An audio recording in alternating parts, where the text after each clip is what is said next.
मालूम है कि ख्वाहिशें अधूरी हैं, ख्वाब झूठे हैं, लेकिन जिंदा रहने के लिए कुछ गलतफहमियां भी जरूरी। नमस्कार, मैं चिंटू सुरेंद्र सिंह आप सभी का स्वागत करता हूं हमारे इस न्यूज चैनल न्यूज बीट में। साथियों, आज हम जिस विषय के ऊपर बात करने जा रहे हैं वो है एक देश एक चुनाव। जी हाँ, केंद्रीय कैबिनेट ने लोकसभा और विधानसभा चुनाव एक साथ कराने के प्रस्ताव को मंजूरी दे दी है। इससे जुड़ा बिल आगामी शीतकालीन सत्र में नवंबर दिसंबर में संसद में पेश किया जाएगा और इसके अंदर एक और प्रावधान होगा कि फेज 2 चुनाव जो निकाय चुनाव हैं वो 100 दिन के अंदर अंदर निपटाए जाएंगे और करवाए जाएंगे। लेकिन आज हम बात करते हैं, क्या ये हमारे देश में पहली बार होने जा रहा है एक देश एक चुनाव? जी नहीं। आजादी के बाद 1952, 1957, 1962 और 1967 में भी एक साथ लोकसभा और विधानसभा के चुनाव हुए थे, लेकिन 1968 और 1969 में कुछ विधानसभाएं भंग हुई और 1970 में लोकसभा को भी भंग कर दिया गया था। तब से एक देश एक चुनाव की परंपरा टूट गई। आखिरकार ये एक देश एक चुनाव है क्या? इसके अंतर्गत सभी मतदाता अपना लोकसभा और विधानसभा का मत का प्रयोग एक चरणबद्ध तरीके से एक ही दिन में करेंगे और दोनों सदस्यों को चुनने का काम एक ही दिन में करेंगे। इस चुनावी प्रक्रिया में शामिल होने वाले कमेटी के सदस्य हैं रामनाथ कोविंद जी, पूर्व राष्ट्रपति, हरीश साल्वे, वरिष्ठ अधिवक्ता, अमित शाह, गृह मंत्री, अधीर रंजन चौधरी, कांग्रेस नेता, और गुलाम नबी आजाद, एन.के. सिंह, 15वें वित्त आयोग के पूर्व अध्यक्ष, डॉक्टर सुभाष कश्यप, लोकसभा के पूर्व महासचिव, संजय कोठारी, पूर्व मुख्य सतर्कता आयुक्त। इन सभी ने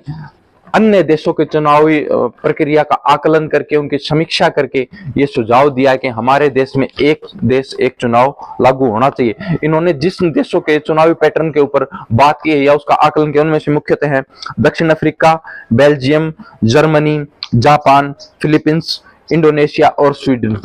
इसमें सरकार का पॉइंट ऑफ व्यू ये है कि एक देश एक चुनाव कराने से हमारी आर्थिक वजन जो चुनाव के टाइम पे खर्चों का बोझ होता है वो कम होगा। लेकिन एक बात जनता के पर्सपेक्टिव से सोचने की है और बहुत से लोगों की राय है जिनमें हमारे दर्शकों की अगर बात करें जिन्होंने फोन पे या जैसे हमें मैसेज दिया कि इस मुद्दे पर अगर सरकार ये चाहती है कि भाई हमारा ये चुनावी खर्च कम हो, आर्थिक बोझ देश पर कम पड़े, तो एक बात ये देखी जाती है कि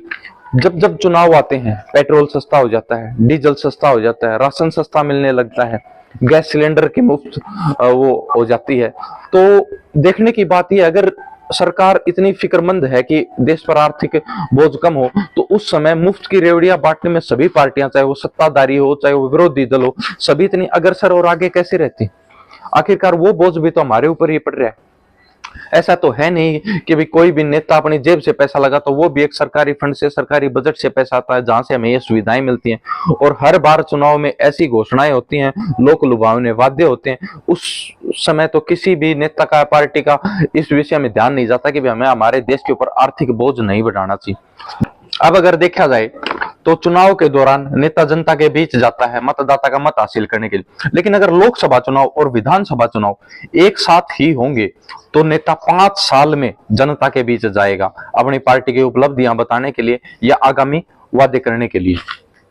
अभी तक क्या है कि विधानसभा चुनाव, लोकसभा चुनाव अगर अलग अलग होते हैं तो जो लोकसभा में जो पार्टी वादे करके जाती है, विधानसभा में जब वो पार्टी मैदान में वापस जाती है जनता के पास, तो जनता उससे सवाल कर सकती है कि आपने उस दिन ये वादा किया था, ये काम कराने का वादा किया था, ये रणनीति बताई थी, ये घोषणा पत्र बताया था, लेकिन अभी तक अगर ये पूरा नहीं हुआ तो क्यों नहीं हुआ? लेकिन अगर लोकसभा चुनाव और विधानसभा चुनाव साथ होते हैं तो जनता को 5 साल में एक बार ही अपने सवाल पुटअप करने का मौका मिलेगा और हो सकता है उस टाइम तक स्थानीय नेता की अगर टिकट कट जाती है तो राष्ट्रीय नेतृत्व से ही सवाल किया जा सकता है, जो कि इतना प्रभावी ढंग नहीं होता है और एक चैनल के माध्यम से ही हम वहां पे संपर्क कर सकते हैं।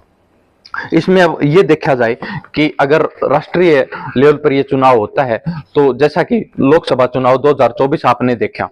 वहां पर क्षेत्रीय दलों के हाथ बहुत कम वोटिंग रही है, लेकिन ज्यादातर भाजपा और कांग्रेस की आमने सामने की लड़ाई कई सीटों पर देखी गई है। तो इस एवज में राष्ट्रीय मुद्दों पर अगर बात करें तो क्षेत्रीय